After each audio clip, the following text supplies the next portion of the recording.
Iya, Pak. Oke, Assalamualaikum warahmatullahi wabarakatuh. Waalaikumsalam Waalaikumsalam warahmatullahi wabarakatuh. wabarakatuh. Ini semester berapa? Semester magang kan? Ya. Halo? Iya, Ini Pak. semester magang ya? Halo? Iya, Pak. Magang semua, Pak. Oke. Jadi ini magangnya kan ada di perusahaannya, ada di bermacam-macam. Harapan saya magang ini setelah nantinya selesai, mungkin 2 semester kan ini nanti? Ya. Halo? 1, Pak. 1 atau 2? 1, 2-nya mereka skripsi, Pak. Oh, oke. Tapi itu termasuk juga magang, betulnya. Iya. Jadi itu sebetulnya di semester magang, jadi 3, 1-nya itu semester 1. Jadi semester 1-nya 2, 3 itu magang. Sehingga dari sini saya akan ngomong ending akhirnya setelah ini yang magang ini sudah menelurkan judul dan mungkin sudah bisa membuat skripsi. Harapan saya.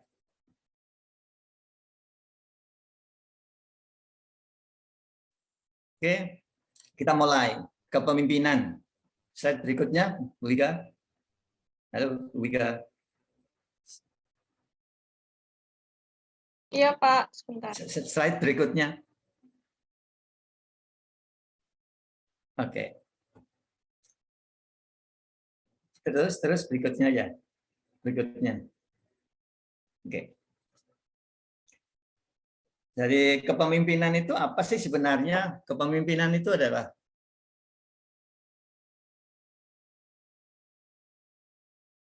proses kelompok untuk mencapai suatu tujuan. Biasanya seorang pemimpin. Nah, seorang pemimpin itu siapa? Apakah seorang manajer ataukah seorang direktur? Atau kita sendiri? Pastinya semua orang ini pemimpin. Contohnya mamanya. Kita sebagai karyawan, apakah kita itu kerja sendiri? Enggak. Pastinya kerja dengan teman, dengan ini. Gimana ya tata pola kita berpikir ini bisa membawakan orang lain ini juga ikut bersama-sama sehingga menjadi suatu tim. Jadi di situ juga menurut Justeri mempengaruhi orang agar mau bekerja dengan sukarela. Artinya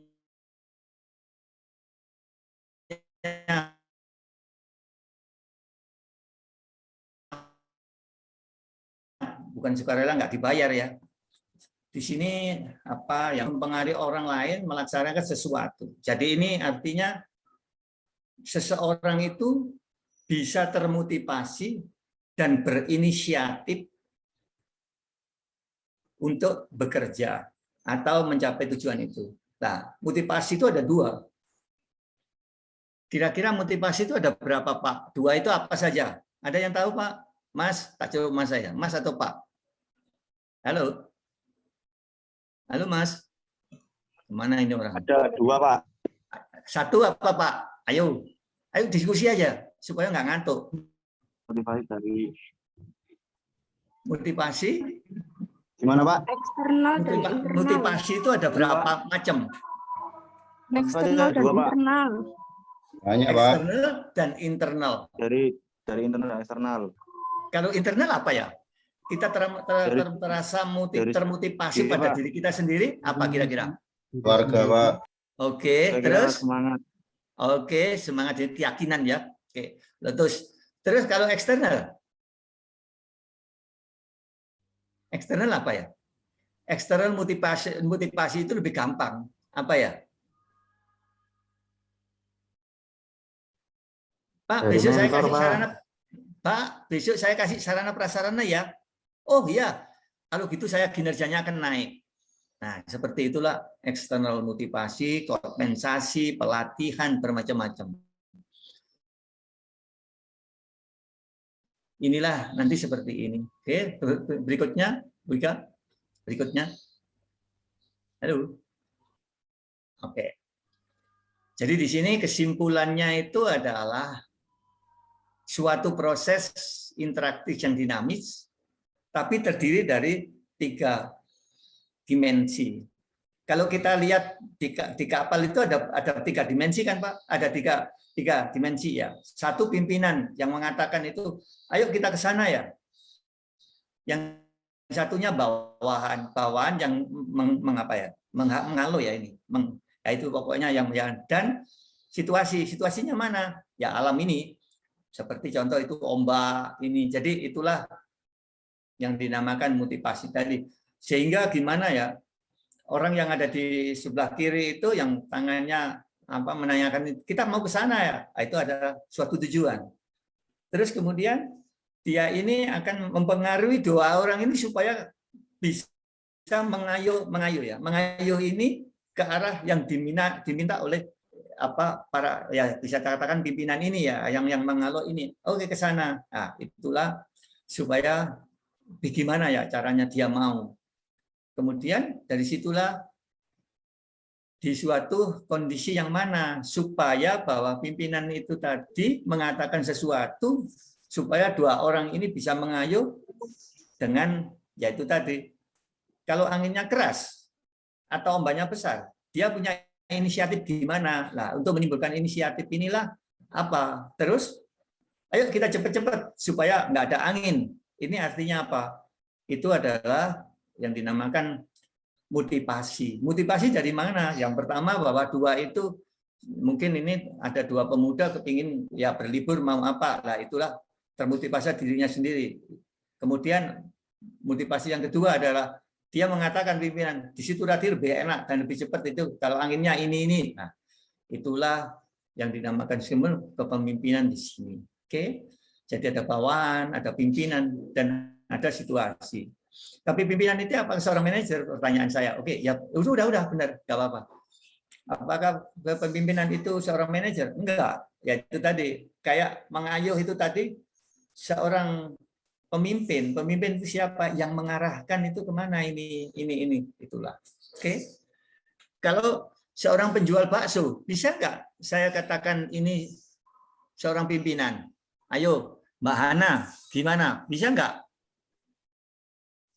Halo, Mbak Ana. Dia orang nyanyi. Mbak Ana, bisa nggak saya katakan bahwa seorang penjual bakso itu seorang pemimpin? Bisa. Halo.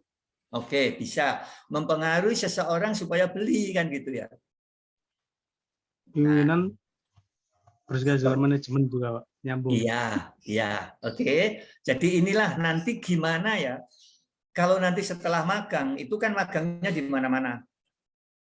Tapi ada yang sekarang ini mas-mas ini mbak-mbak ini kan ada yang operator, ada yang ada yang administrasi, ada yang supervisor, ada yang manajer, ada yang ya bermacam-macam. Sehingga dengan demikian gimana ya caranya nantinya toh ending akhirnya kita ini nanti akan jadi yang lebih baik ke depan. Oke. Kemudian di sini ada kata-kata apa perbedaannya kepemimpinan dan manajemen. Di situ disebutkan kalau kepemimpinan adalah proses perilaku untuk memotivasi, memberikan inspirasi setiap individu dan kelompok. Tadi sudah bahwa gimana ya caranya mengayuh ke sana, itulah termotivasi. Gimana ya? Oh, ini sebelum jam sekian, nanti anginnya supaya nggak banyak, ini nanti biar enak, lebih nyaman lah. Itulah mempunyai terus berinspirasi. Inspirasi gimana? Ayo kita sama-sama mendayung dengan bagus. Inilah caranya. Oke, kalau di sini saya mau nanya. Sudah sampai di sini itu ada yang namanya ada balok-balok biru-biru 3 itu. Itu artinya sebenarnya apa? Pak Effendi, gimana ini? Di situ ini kan saya sudah mengatakan di situ tadi mempengaruhi. Oke. Terus kemudian di situ ada apa? Itu artinya apa? Halo Pak Effendi? Iya, Pak. Halo Bapak ya. Itu kira-kira apa? Di slide ini ada biru 3 itu artinya apa? Bahwa pemimpin itu memotivasi Tadi, untuk memotivasi Untuk terus semangat karyawannya buat inspirasi dan buat oke. kerja. Terus kemudian menuju ke arah setelah termotivasi dan terinspirasi menuju kemana? Kinerja yang lebih baik, Pak. Oke, sehingga kalau saya menanya, apakah benar kata-kata ini perilaku pimpinan memotivasi dengan inspirasi?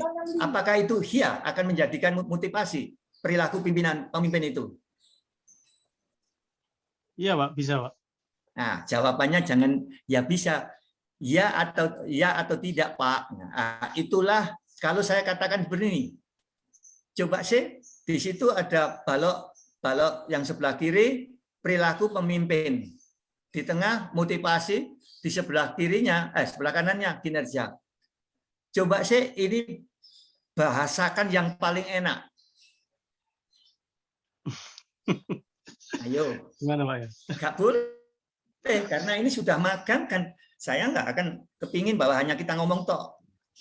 After today, you must be know about the research, you must be. Oke. Nah, sekarang saya mau nanya Bapak, Mas, ini kata-kata perilaku pimpinan, motivasi, kinerja. Tolong sih bahasakan yang paling enak sih. Ini seorang pemimpin akan mengatakan, seperti Pak Effendi akan mengatakan, Pak Handi ya, akan mengatakan apa ini? Bahwa setiap pimpinan. Halo Pak. Iya ya Pak. Ya. Jadi Ayo. Pak, setiap pemimpin bila berkata apapun akan membuat motivasi dan itu pun akan jadi semangat bekerja. Misalnya hal positif atau ada apa ya, income apa ya? Bonus-bonus gitu Pak. Iya, oke. Di sini oke, tolong ya. Saya ngomong, Bapak, perilaku pemimpin. Perilaku pemimpin ini apa? Contohnya, tadi memberikan bonus, memberikan insentif, memberikan ruangan kerja yang indah. Seperti itu kan? Ini perilaku pemimpin untuk bisa membuat bawahan termotivasi menuju ke kinerja. Oke.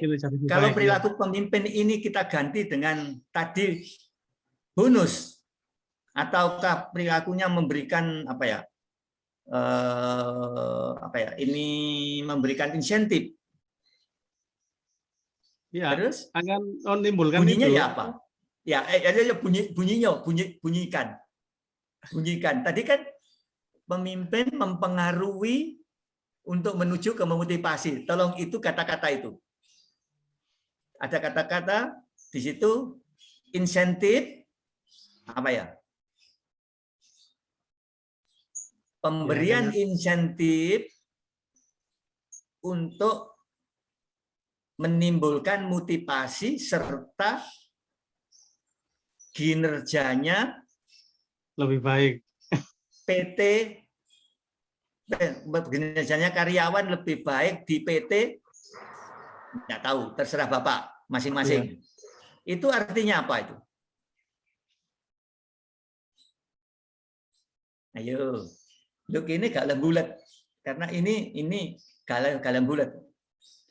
Jadi artinya tadi apa? Boleh nggak saya katakan gini? Pengaruh pemberian insentif terhadap motivasi serta kinerjanya karyawan PT XX. Boleh nggak? Halo? Halo Pak Pendi? Halo Pak Supono. Halo. Boleh Pak. Nah, terus kalau itu siapa yang ngomong sebenarnya? Ayo.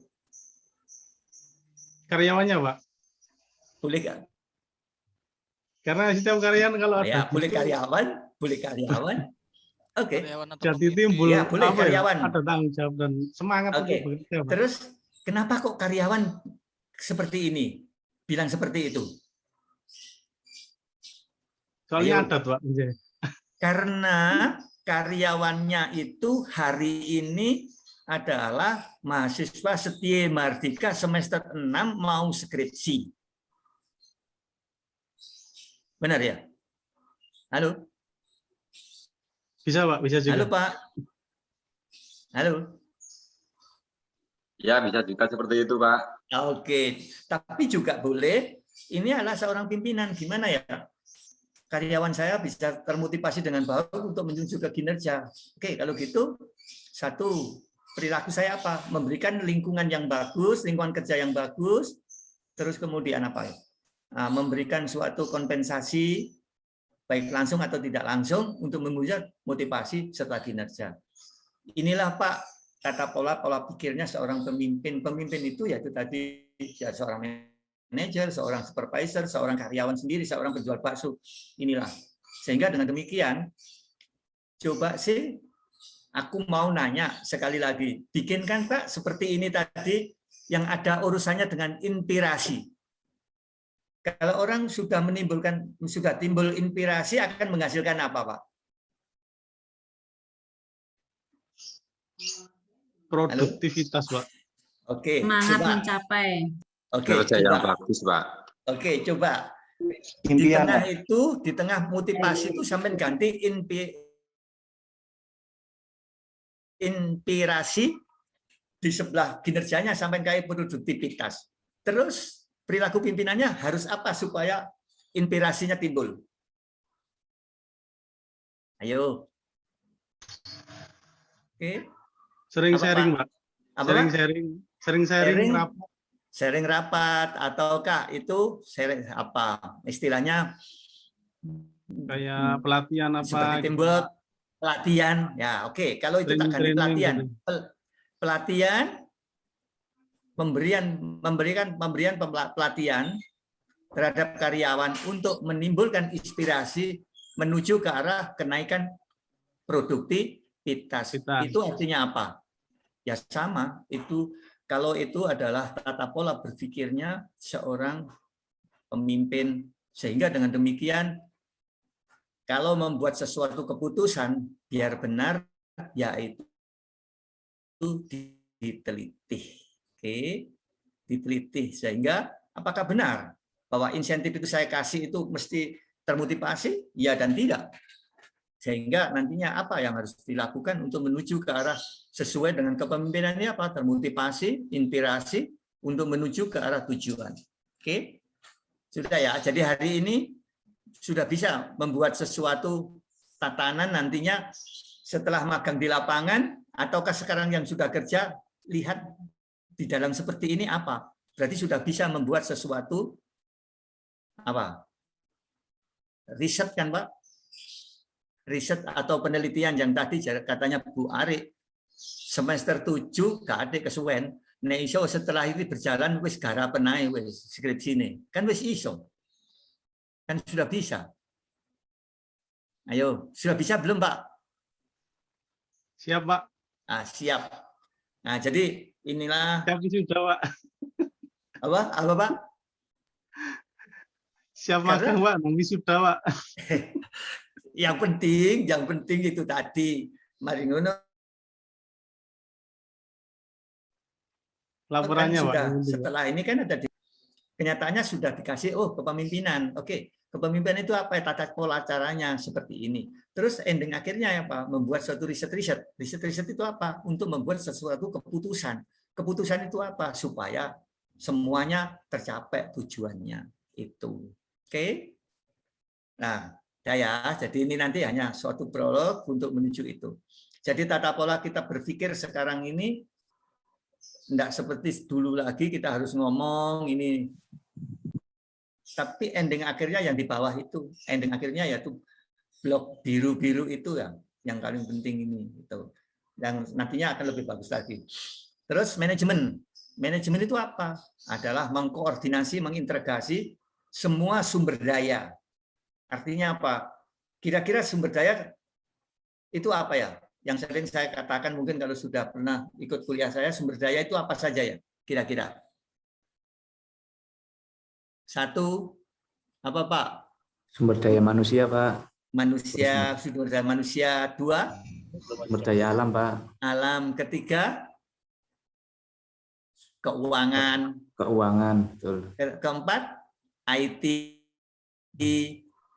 Kelima, bisa material, bermacam-macam. Sehingga dari situlah terkoordinasi dengan melalui perencanaan, pengorganisasian, pengarahan, pengawasan, sehingga terjadi suatu tujuan. Jadi perencanaannya gimana? Merencanakan suatu prosesnya, karyawannya, mengkoordinasi apa? Menjadikan satu untuk menjadi tujuan, mengarahkan. Produksinya sekian loh, harus begini, begini, begini. Yang dijual itu sekian.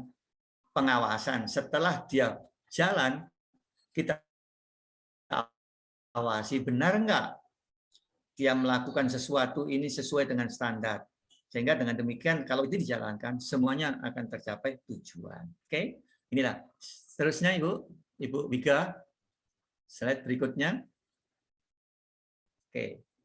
Nah, pastinya ini nantinya ya. Jadi kalau nantinya ada di dalam suatu ya ini industri kewirausahaan pasti ada yang namanya gaya kepemimpinan. Gaya kepemimpinan itu suatu perwujudan tingkah laku dari seorang pemimpin menyangkut kemampuannya dia waktu memimpin. Jadi tingkah lakunya mereka itu apa? Sorry, maaf. Modelnya ya apa? Untuk mencapai tujuan.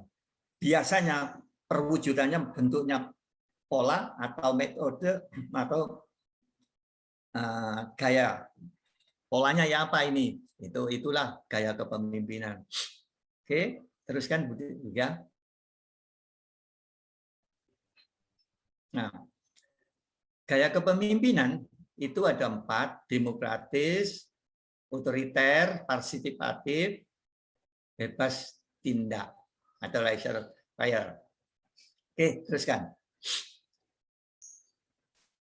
Nah, agak dinaikkan sedikit. Oh ya, sudah. Oke. Jadi yang dinamakan demokratis itu ya apa sih model? Dia memanfaatkan semua potensi atau kompetensi dari anggotanya untuk bisa berpartisipasi dalam suatu kegiatan. Jadi enggak apa aja. Jadi karyawan kita itu yang pintar yang ini modelnya apa, model seperti itu. Jadi mengupayakan semua kemampuan daripada setiap orangnya atau karyawan itu. Terus mengambil keputusan sangat mementingkan diskusi dan musyawarah.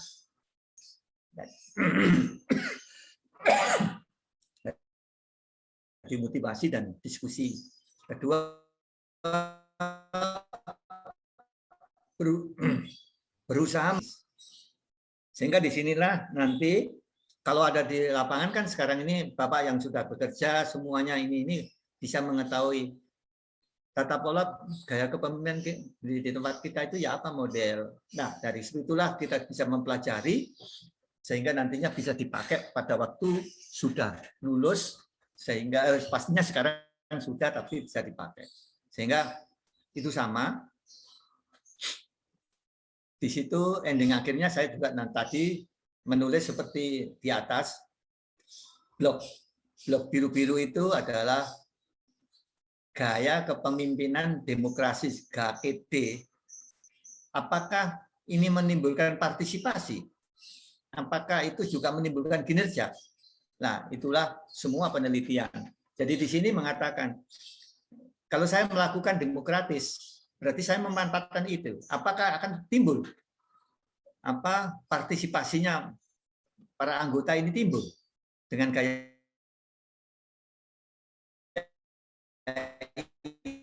ini. Terus kinerjanya naik. Jadi inilah memang sangat-sangat bagus sekali sehingga nantinya itu kalau nanti ada penelitian ataukah itu seorang manajer gaya kepemimpinan hanya gaya kepemimpinan tok jangan gaya kepemimpinan yang mana ini itu sehingga nantinya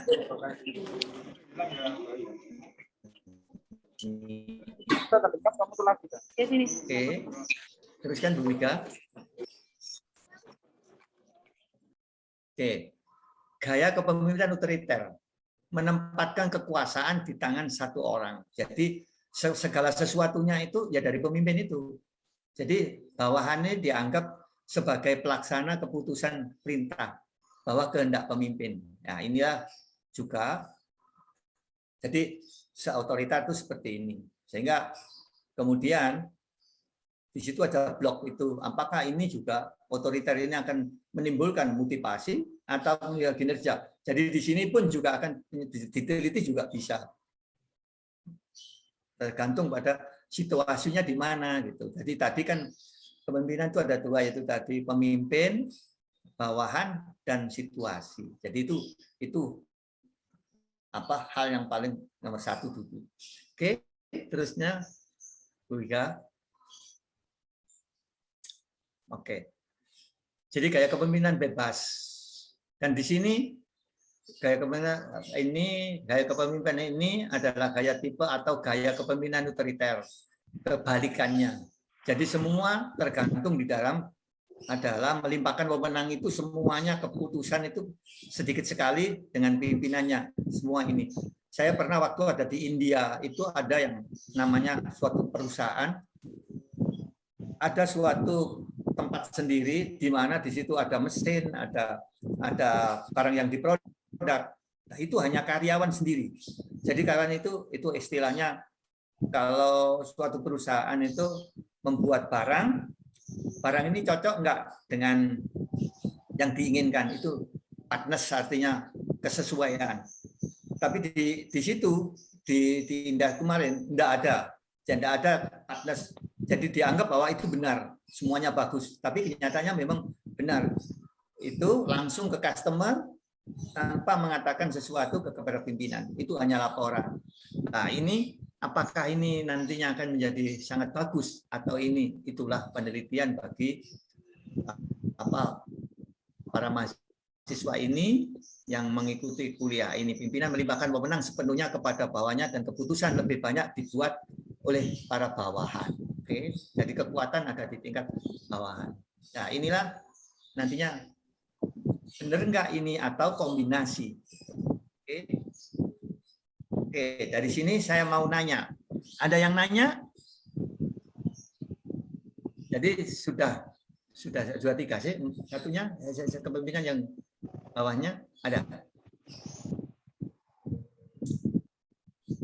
Oke, bawahnya.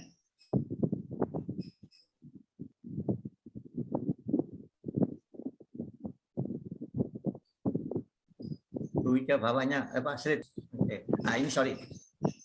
Kepemimpinan partisipatif merupakan gabungan antara otoriter ini. Pemimpin menyampaikan hasil, jadi pemimpin sebelumnya itu sudah menganalisa dirinya sendiri. Jadi ada gabungan antara otokratik dan demokratik tadi. Sehingga dari sini itu pemimpin sudah menganalisa dirinya sendiri, di situ ada hasilnya diri sendiri, kemudian di floor pada sesuatu pertemuan di mana staf diminta saran dan kritik. Jadi itu ada otoritasnya, ada demokratiknya. Jadi pertamanya seorang pemimpin sudah menganalisis sebelumnya. Kemudian dari situlah bawahan dimintai saran. Dan keputusan akhir oleh kelompok. Jadi keputusannya itu bersama. Inilah partisipatif. Nah, di sini pun itu nanti juga bisa meneliti seperti ini. Oke, dari sini ada yang nanya dari awal sampai di gaya kepemimpinan partisipatif. Ada yang nanya, Bapak, Ibu, Mas Wijanarko, Mas Muhammad? Ya, Pak. Nanda, Pak. Ada yang ditanya? Ya, kerjanya Pak. di mana, Mas? Di kawasan Rungkut, Pak. Buruh, Pak. Apa? Guru? Buruh, Pak. Jadi di karyawan di perusahaan apa, Pak? Ya, di warehouse, Pak. Oh, di warehouse. Oke. Iya, Pak. Oke. Pak, untuk warehouse itu kan ya. Untuk gaya kepemimpinan yang cocok buat di warehouse itu menurut saran Bapak itu gaya kepemimpinan seperti apa? Apakah yang demokratis, atau yang otoritas, atau yang partisipatif itu, Pak? Untuk di warehouse, Pak. Oke, kalau gitu, Pak, sarannya, Pak. Oke, Pak siapa ini? Mbak Wika, bawahnya ini, coba Pak, bawahnya ini. Slide-nya. Oh, enggak, slide itu tadi. Yang tadi di bawahnya ini tadi. Oh, bawahnya ini. Terus bawahnya terus. Oke. Jadi di sini menurut Gillis tahun 1900 menyimpulkan bahwa Pak, tidak ada gaya kepemimpinan yang jelek dan tidak ada kepemimpinan yang selalu tepat. Jadi inilah Pak, kalau Bapak nanya, inilah tergantung pada situasi Bapak sendiri. Jadi Bapak itu punya kemampuan yang gimana ini menggabungkan, memilih daripada keempat itu yang mana. Itulah tugasnya Bapak nanti. Oke, jadi kita nggak bisa jawab ini yang bagus, enggak, karena itu tadi di dalam suatu teori tidak ada yang jelek, tapi selalu tidak ada yang tepat. Itu tergantung kepada kita untuk menjadi seorang pimpinan itu yang gimana ini. Terdiri dari ada yang namanya tadi atasan, bawahan, dan situasi Bapak. Oke, sehingga inilah kalau Bapak nanya seperti ini, saya sangat terima kasih bahwa Bapak harus meneliti kepemimpinan yang bagaimana sih yang sangat cocok pada situasi di warehouse. Warehouse itu gudangnya apa, Pak? Halo? Ya, halo, Pak. Bahannya sabun, Pak. Oke, sabun. Pada waktu sabun ini saya mau nanya dulu. Di dalam gudang yang tempatnya disimpan sabun, kira-kira apa yang jadi isu keras yang ada di dalam gudang, di dalam warehouse tadi? Isu yang sekarang yang berkembang saat pandemi ini kesejahteraan karyawan, Pak. Bukan, Pak. Jadi ini bukan bisa jatahnya ininya. Jadi isu yang ini aja. Di dalam gudang, terus kemudian di dalamnya itu ada sabun. Kira-kira apa yang ada di situ? Isunya di situ. Jadi jangan bilang itu dulu. Yang ini apa? Isunya sekarang ini, Pak, semenjak pandemi itu ininya berkurang, Pak. Outputnya berkurang. Penjualannya berkurang. Ya, tapi di sana pasti yang paling besar sekarang. Kalau sebelum pandemi ya, Pak, pastinya bahwa satu di sana pasti bau. Baunya wangi, tapi kadang-kadang meskipun orang itu baunya wangi, cenderung bahwa itu sangat-sangat menyengat juga. Ada kewangian ya juga nggak enak. Kemudian mudah kena adanya humidity itu kandungan air kan, Pak. Nah, terus pertanyaanku sekarang ini, oke, Bapak di warehouse, satunya tadi mengatakan gaya kepemimpinan yang gimana ya yang bagus, oke. Tolong itu diteliti. Dari keempat itu yang paling bagus yang mana ini? Yang cocok. Cocok bukan berarti tepat ya, mendekati kecocokan. Itu satu. Terus yang kedua, sekarang dengan adanya pandemi itu kan peminat kurang, Pak. Ya. Halo? Halo, ya, Pak? betul, Pak. Oke. Terus untuk menaikkan penjualan itu strateginya apa, Pak? Karena ini kan di dalam suatu strategi ada suatu perubahan lingkungan. Lingkungan apa? Lingkungan teknologi, lingkungan teknologi kan gitu ya? Iya, Pak? Halo? Iya, Pak. Betul, Pak. Dengan demikian pastinya satu desain apa? Sekarang Bapak mau beli sabun. Yang dilihat pertama apa, Pak? Packagingnya, Pak.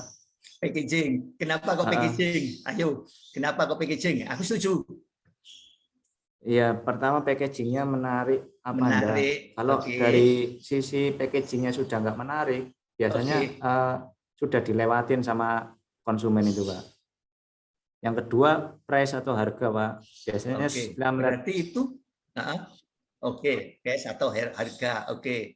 Tapi terus ketiga, dua aja, wes. packaging. Packaging berarti untuk mendesain packaging kan berartinya orangnya harus pintar dalam suatu desain and product. Packaging product ya. Iya kan, Pak? Betul, Pak. Oke. Terus selalu masuk di dalam mana? Webnya masing-masing kan? Di Betul, YouTube, Pak. di mana kan gitu ya. Oke. Terus kedua, harga. Untuk kita bisa bersaing dengan harga, pikiran yang pertama apa, Bapak? Biaya produksi, Pak. Pertama, Pak. Oke. Kalau sudah mengatakan biaya produksi, apa yang Bapak pikir? Ayo kita diskusi. Aku senang. Ayo. Oke, biaya produksi. Terus apa yang Bapak pikir pertama kali? Ayo, Pak. Biaya produksi. Kedua, kalau memangkas biaya produksi, Pak. Kalau ya. Oke, berarti ada sesuatu pemangkasan biaya produksi, artinya penghematan kan, Pak? Efisiensi ya. Oke, efisiensi. Caranya ya opo, Pak? Maaf ya, saya dengan bahasa Jawa, bahasa campur, yang penting enak ae wis. Nggih, Pak. Oke. Iki wong Surabayaan boleh. Terus ya apa caranya? Ayo, wes. Iki saya sering ngomong tapi nantinya setelah keluar kudu iso. Caranya biaya produksi gimana? Satu. Mungkin mensubstitusi ya, Pak, mengganti apa namanya dari bahan yang mahal menjadi yang lebih ekonomis. Yang penting kualitas yang sama. Orang sarjana nanti bisa mengatakan sesuatu bahwa dengan dasar satu, pernah enggak pada waktu manajemen keuangan biaya produksi satu barang itu ada berapa macam biaya. Jadi ini ada donat, ini ada sabun satu packaging kena, satu namanya godor ya, enggak ngerti ya, itu satu itu kalau dibongkar biayanya itu ada macam berapa biayanya?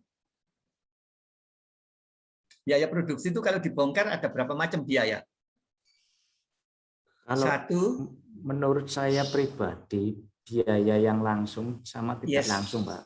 Oke, jadi nggak usah takut, Mas. Wis bener. Biaya langsung dan tidak langsung atau fixed cost dan variable cost. Cerodok keren. Cerodok keren. Sekolah Mardika cerodok keren. Fixed cost itu apa? Biaya tetap itu ialah contohnya kalau kita membangun suatu warehouse, gudang, pastinya uangnya tinggi kan, Pak? Betul, Pak.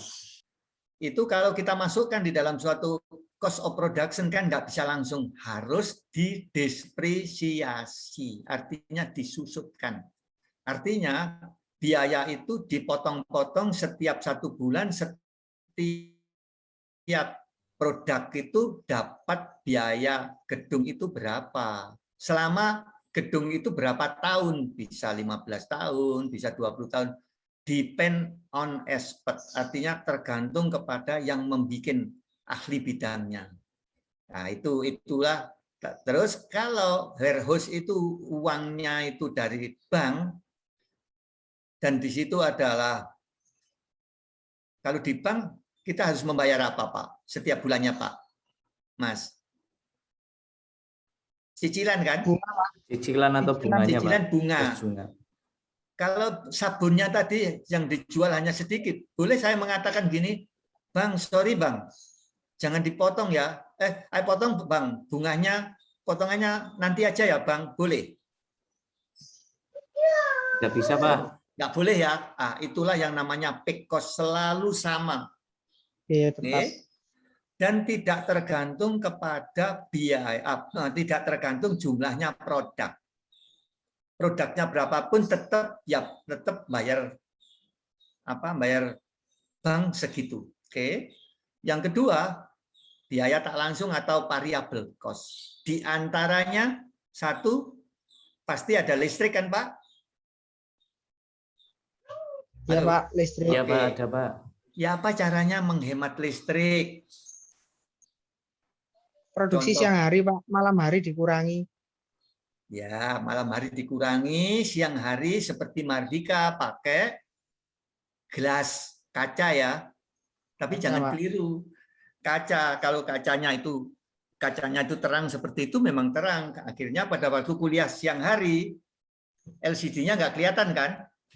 Iya, Pak. Itu dulunya salah desain. Karena LCD itu ada 3 macam. Satu, untuk ruangan tertutup. Nah, yang dibeli itu rata-rata ruangan tertutup. Kedua, LCD untuk ruangan terang.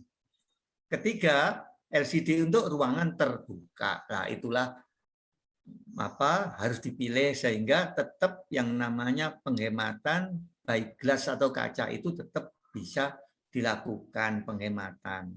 Oke. Dan penggunaan AC juga harus dipikirkan pada waktu malam hari, kan gitu ya. Oke. Nah, itulah banyak sekali. Terus yang kedua, sumber daya manusia bisa nggak dihemat? Halo. Bisa. Ya, apa caranya? Ayo. Ya, apa caranya? Dihemat berarti dikurangi ya, Pak? Ya, Pak, ya, Pak. Kalau dihemat itu ya, ayo terus, nggak apa-apa, jangan khawatir kalau salah, nggak apa-apa. Gimana ya, karyawan itu bisa nggak dihemat? Jawabannya bisa. Ya, apa caranya? Ayo. Kerja dikurangi. Apa, Pak? Jam kerja dikurangi. Apa, Pak? Nggak apa-apa, keraskan, nggak apa-apa, Pak. Jam kerja dikurangi, Pak. Jam kerja dikurangi. Terus karyawan juga dikurangi. Adanya hari libur. Oke. Coba ya, Pak. Ayo kita mulai belajar. Di sini. Tolong di ini. Umpamanya ada 2 orang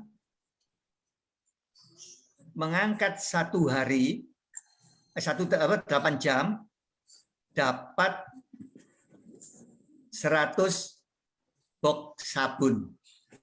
Memindahkan 100 box sabun. Terus saya nanya, berarti satu sabun atau box sabun itu berapa tenaga kerja yang dipakai? Ya, apa caranya, Pak? Jadi 2 orang dalam 7 jam bisa mengangkat 100 box sabun. Terus ditanya, berapa biayanya 1 box sabun atau berapa orang yang bisa dipakai dalam biaya itu? Ya, apa caranya, Pak? Berarti 2 dibagi 100 kan, Pak?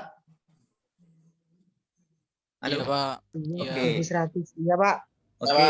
Berarti berapa? 2 dibagi 100? 0,0. 0, sekian, Pak. Oke.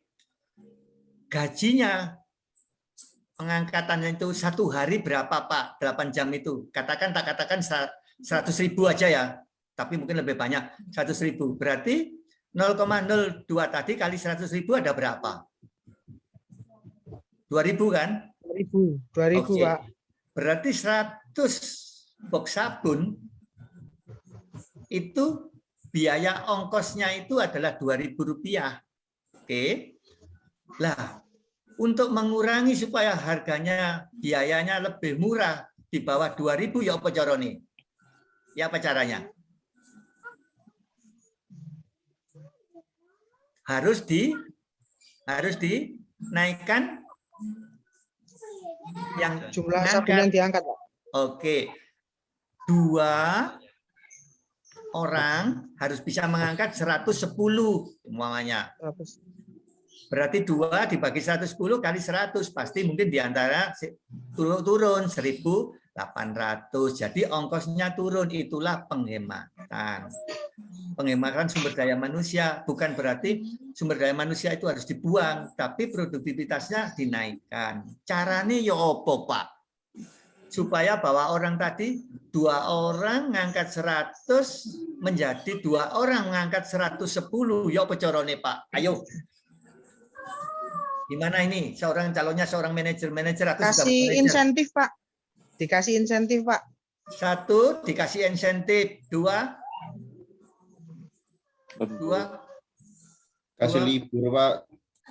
Kasih libur. 3, ini saya nanya seorang manajer ya, manajer warehouse atau manajer apapun saya nanya. Dikasih insentif, dikasih libur, dikasih apa lagi? Halo. Kasih tambahan makan siang, Pak. Dikasih tambahan makan siang. Ayo, ini seorang manajer premi, nanya. Pak. Dikasih jam premi. lembur. Oke, lembur. Berarti ada 5 kan, Pak? Kalau orang ini dikasih 5 ini. Fasilitas. Oke, fasilitas. Oke. Kalau orang sudah dikasih 6 ini tadi, larinya kemana? Kos. Ya, Pak. Bukan, larinya kemana? Produktivitas. Termotivasi. Termotivasi. Motivasi. Kalau orang termotivasi, larinya kemana? Kinerja yang bagus. Kinerja yang Kinerja baik. yang bagus. Kalau diteruskan, produktivitasnya tinggi. Itu artinya apa? Itu tugasnya seorang manajer untuk menaikkan tadi, untuk mengurangi biaya karyawan, naikkan produktivitasnya dengan cara apa ini? Nah, itu kan mesti tim ya, kasih tadi apa premi, kasih libur, kasih ini. Yang mana ini? Itulah akhirnya diteliti pengaruh premi, pengaruh tadi apa? Pengaruh premi, insentif, terus libur, lembur terhadap motivasi serta kinerja karyawan ataukah produktivitas karyawan. Lah, itulah jadi setelah ini Bapak nggak bisa lagi nggak iso nggawe skripsi. Oke? Halo. Setuju nggak? Setuju. Halo. Setuju, Ya, harus bisa karena ini bapak-bapak ini kan semua sudah bekerja, sudah kasih teori seperti ini, wes nyaman wes. Jadi besok sudah ngasihkan apa proposal kabeh yang Bu Ari. Bu Ari cek bingung karepe dhewe bapak. Itu. Oke. Terus sudah ya, jadi itulah panjang lebarnya dari awal ini. Kemudian tadi ada yang nanya, kesimpulannya yang mana ini? Di warehouse itu kepemimpinan, itu ditulis gaya kepemimpinan demokratis, otoriter, terus bebas itu tadi dengan partisipatif. Yang mana bagus untuk menuju orang termotivasi? Boleh. Yang mana ini? Silakan teliti. Untuk menuju kinerja diterusno ya boleh. Sudah. Dari itu aja sudah skripsi. Ataukah itu adalah seorang supervisor, manager untuk memilih gaya kepemimpinan yang mana? Ini cocoknya. Sehingga memberikan nasihat kepada siapa? Bagian personalia. Kalau mengambil tenaga kerja untuk seorang pimpinan di daerah ini sebaiknya ini loh. Itulah kalau nantinya ini akan menjadi penelitian. Saya harapkan seperti itu. Setelah magang penelitian diteruskan wis iku maneh jenenge skripsi. Skripsi itu sebagian kecil daripada uji. Bapak ini waktu nanti jadi manajer gini tata polanya berpikir. Sehingga nantinya kalau memberikan keputusan gimana ya? Kenapa orang ini kinerjanya kurang baik? Wah, itu warungnya jadi males, iki ngene. Jangan. Diteliti dulu, itulah seorang pimpinan nanti. Oke? Dah. Teruskan. Bu Wika. Ini sudah jam biru. Maaf Pak, ini ada yang tanya di chat. Boleh. Di kolom chat. Ini mau mahasiswanya sendiri yang bicara atau saya bacakan? Oke, boleh bacakan. Ini ada yang tanya, bagaimana menghadapi pimpinan yang otokratis? Otokratis. Saya mengatakan tadi, apakah setiap pimpinan itu yang mimpin? Kita pun sampai pun siapapun itu seorang pemimpin. Pemimpin itu apa? membuat perilaku kita lebih bagus dan ini akhirnya dia mengikuti kita. Itulah perubahan suatu lingkungan. Harus bisa bahwa seseorang yang seperti ini nanti harus bisa mengubah suatu lingkungan yang mana yang baik untuk menuju kinerja yang baik. Itu ya, makanya di sini arah endingnya adalah nanti penelitian dan kinerja. Penelitian dan itu tadi ya, riset yang mana yang bagus, sumbangsihnya ya apa? Ini. Kalau sekarang nanya, nantinya kita yang dikasih tahu. Oke, jadi seperti itu. Pertanyaan ini tetap balik. Aku kasih ono tahu nanti gitu. Karena tempatnya di mana-mana ini. Kembali ke atas tadi, ada pimpinan, bawahan, dan situasi. Situasinya nggak sama. Sekarang saya mau nanya, di militer bisa nggak dikasih pimpinan demokratis? Mungkin bisa, mungkin enggak. Nah, inilah kita akan berpikir gimana caranya menghadapi orang yang autokratik. Nah, kita mau yang mana? Itulah depend on sampean, Pak. Untuk sampean saya akan memimpin diri kita sendiri ini untuk dipakai oleh orang itu. Orang autokratik itu ya apa? Saya mau nanya, apakah orang yang dipimpin secara autokratik itu ada orang yang, apakah semua tidak suka? Saya mau nanya, ada nggak Pak? Ada yang suka dan tidak suka. Ada yang suka dan tidak suka. Tapi dilihat yang suka ini berproduksinya dengan bagus enggak, kinerja yang bagus. Apa ya? Kok bisa ini? Kok bisa suka? Itulah penelitian. Sehingga situasinya gimana ya ini. Makanya inilah pembekalan kepemimpinan itu sangat-sangat penting di sini. Oke. Jadi inilah memang tadi udah bilang yang tepat itu yang mana? Kita inilah yang ini. Karena nanti ke depan, di dalam itu kan ada di bawah ini. Bahwa kepemimpinan itu adalah dari lahir, bukan dari lahir atau bawahan. Tadi konsep yang dulu, tapi konsep yang sekarang bahwa kepemimpinan itu bisa dibentuk dengan pelatihan, dengan belajar, dengan inilah sekarang.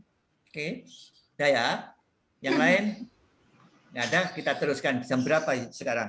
Udah ngantuk. Saya khawatir ngantuk. Ada pertanyaan lagi, Pak. Apa itu? Di kolom chat.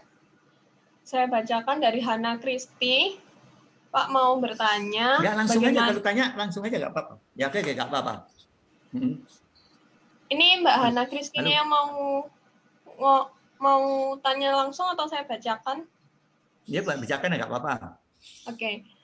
Bagaimana cara menyikapi sikap pimpinan otoriter yang dalam menghadapi segala permasalahan dalam perusahaan selalu mencari kesalahan pihak terkait daripada harus menentukan solusi untuk masalah tersebut? Ya, itulah sekarang ini lagi mulai tadi, tapi kan tadi kita tidak tahu. Taunya itu kan hanya autokratik, tapi sekarang sudah ada empat suatu kepemimpinan demokratik, partisipatif, dan bebas. Nah, kita ini menyikapi gimana? Menyikapinya. Sukanya yang mana? Ininya. Nah, itulah kita, ayo kita meneliti itu, menyikapi gimana cara orang seperti ini. Tapi pun, nah setelah itu, penelitian ini kan digunakan untuk, makanya kan gini, sekarang saya mau nanya, setiap perusahaan itu tahu nggak bahwa orang yang akan seorang manajer itu gaya kepemimpinannya begini? Ada tahu? Ada tahu, Pak? Ada yang tahu? Tidak. Tidak. Setelah berjalan baru tahu. Atau kita sudah lihat di teman-temannya ini. Nah, inilah sekarang ini banyaknya nanti setelah penelitian banyaknya ada saran ini. Tapi saya lihat makanya itu yang dinamakan autokratik itu. Tapi kita makanya kan gini. Biasanya kan masalah itu dihindari kan. Yang ada itu kan sekarang ini masalah itu dihindari kan. Halo. Halo, Mbak. Masalah itu kan kita hindari. Tapi kenapa kok skripsi kok gak dihindari? Ayo. Untuk diselesaikan, Pak. Iya, karena meskipun itu sulit, dosennya mboyo apa karepe itu juga tetap diselesaikan karena yaitu tadi masalah harus diselesaikan. Oke. Sehingga diselesaikan dengan gimana? Yaitu tadi Mbak itu menyikapi gimana? Kita melihat awalnya adalah pasti ada tadi dijawab, ada yang suka dan ada yang tidak suka. Nah, yang suka ini gimana sih? Kok bisa? Itu terus hubungannya komunikasi antara pimpinan dengan yang suka ini gimana? Oh bagus. Bagusnya kenapa? Bahasanya lah itulah kita mengubah pikiran-pikiran apakah ke depan itu seperti ini, apakah ini ya. Itulah tugasnya sekarang ini. Pastinya sama karena seperti contoh kita seorang pimpinan mamanya. Di dalam satu organisasi mamanya tempat saya dosen. Apakah dosen itu semuanya sama? Enggak sama. Apakah pegawai di tempat saya itu sama? Enggak sama. Nah, tapi kalau kita tidak bisa menyikapi satu persatu, artinya kita tidak bisa memperdayakan tadi. Tugasnya yaitu termemotivasi tadi. Lah, bawahan apa boleh memberikan motivasi ke atasan? Bisa. Contohnya apa? Yaitu tadi kayak saran, kayak ini kan seperti itu. Oke? Dah? Dah. Kalau gitu teruskan, Bu. Jam berapa, Mbak Bu Rika? Oke.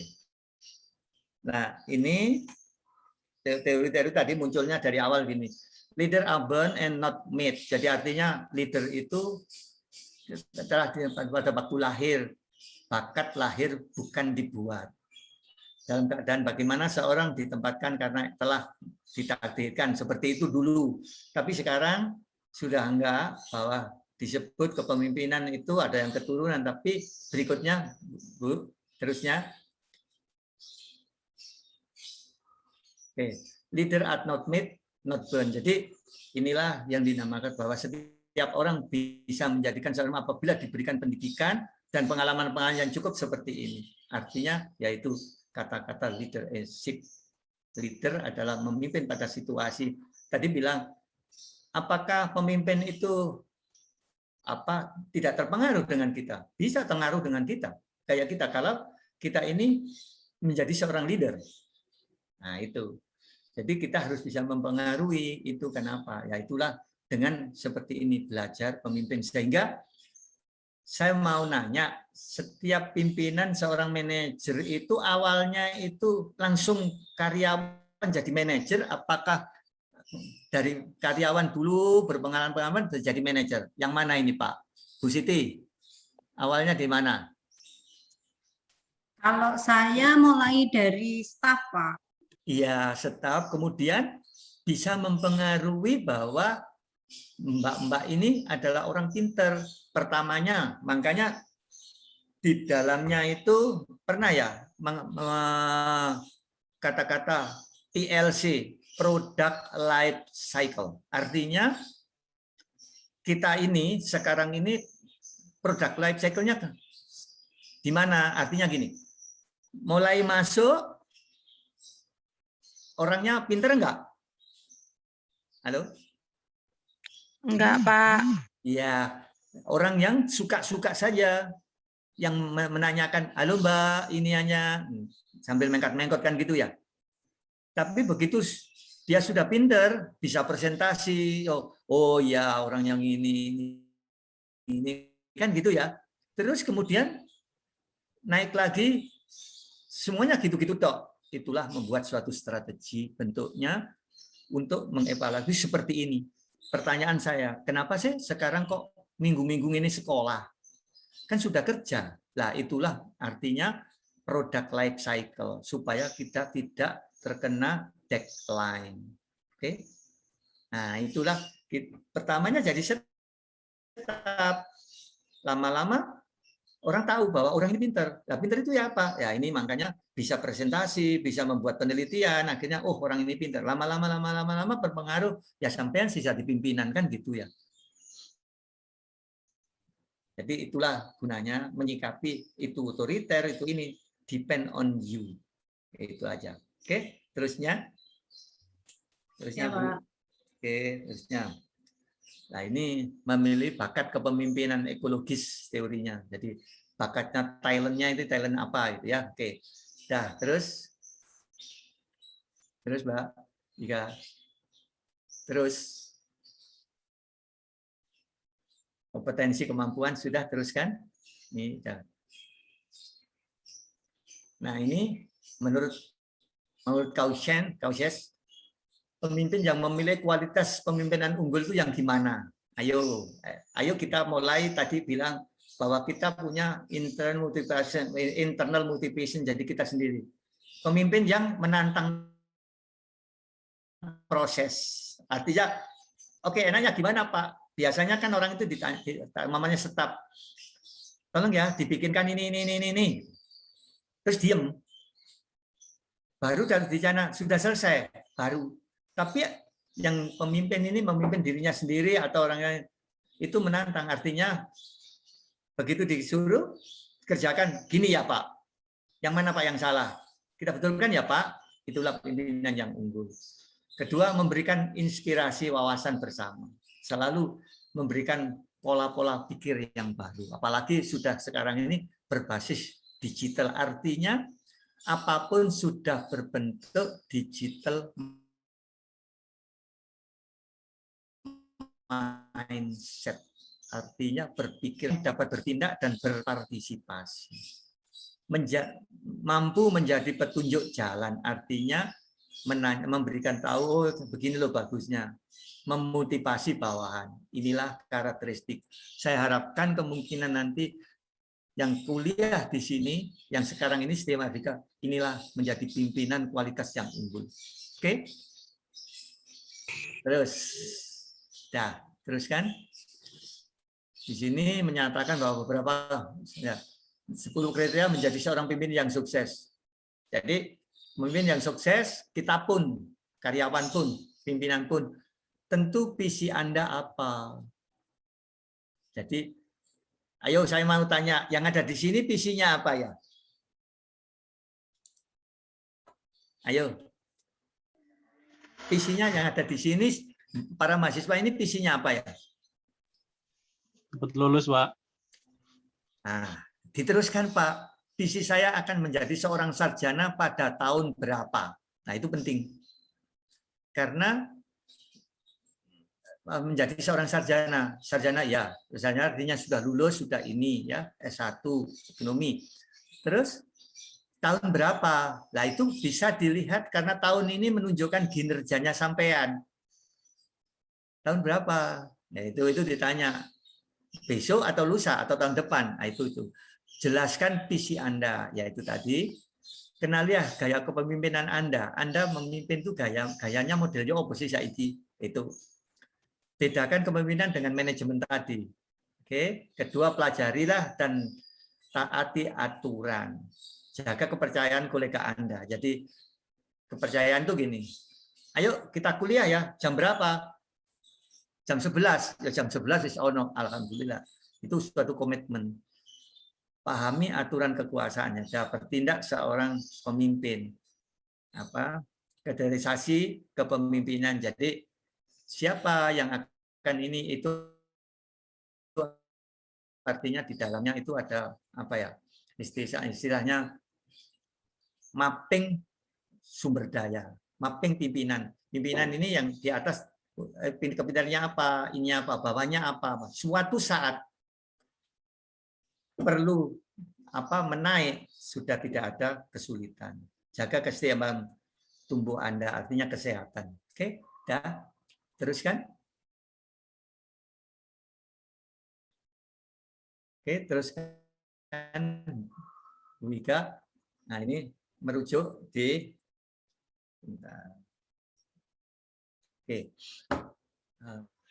tingkat manajemen level. Jadi di sini manajemen ini adalah di bawah, manajemen di atas, manajer atau top manajemen. Jadi inilah karakteristik tahu. Oke, di atasnya, Bu Wika. Teruskan. Oke. Keterampilan manajerial. Sekarang saya mau nanya, keterampilan konseptual lah. Konseptual inilah tadi sudah ada bahwa nanti ada penelitian yang tadi disebut sama Bu Ari, skripsi. Tadi di sana ada di bab 3 itu kerangka konseptual, keterampilan konseptual. Artinya dia mempunyai konsep. Ini harus begini, ini baru sini. Seperti gambar-gambar blok tadi. Terus keterampilan berhubungan dengan orang lain.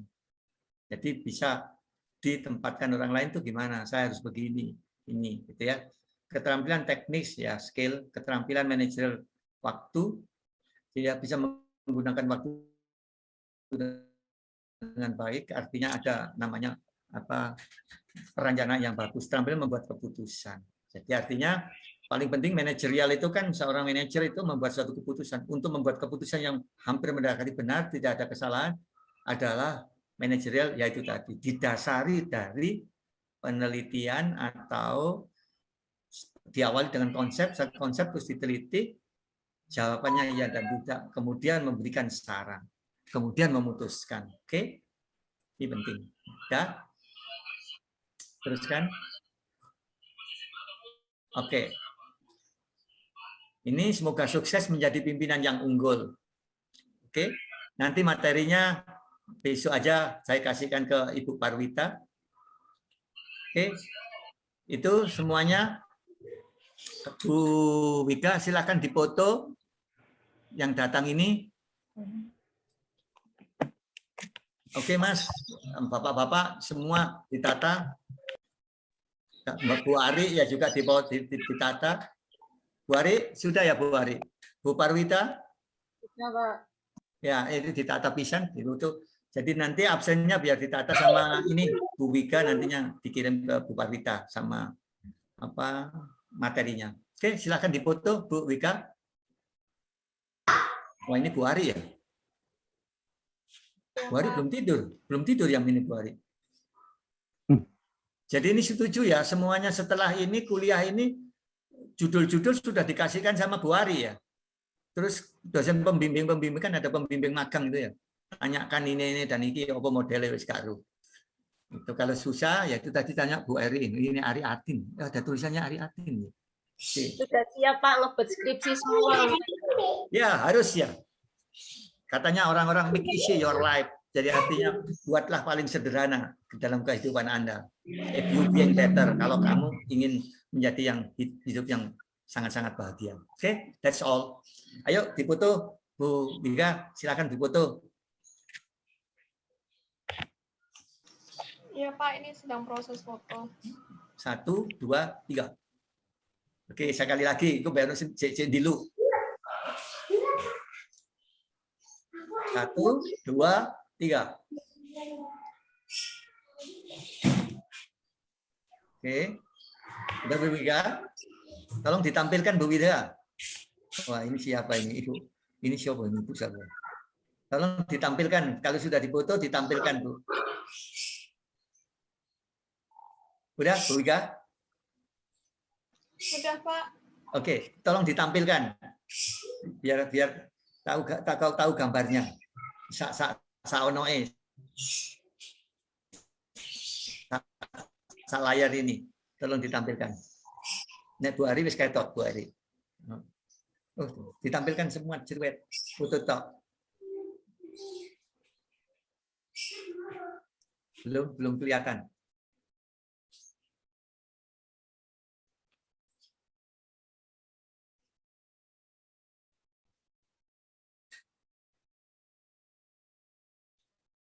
Nggak bisa ya, Mbak Wika.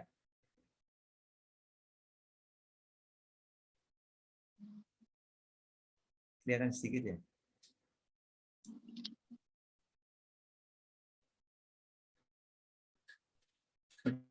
Oke, nggak bisa ya, Bu Wika? Jadinya error ini saya. Oh, ya wes, oke. Iya. Ya wes, Nanti lain saya kali aja. share aja langsung ke Bu Pani ya. Oke, ya oke. Selamat menunaikan ibadah puasa, semoga lancar. Dan assalamualaikum warahmatullahi wabarakatuh. Terima kasih Bu Ari. Waalaikumsalam. Waalaikumsalam.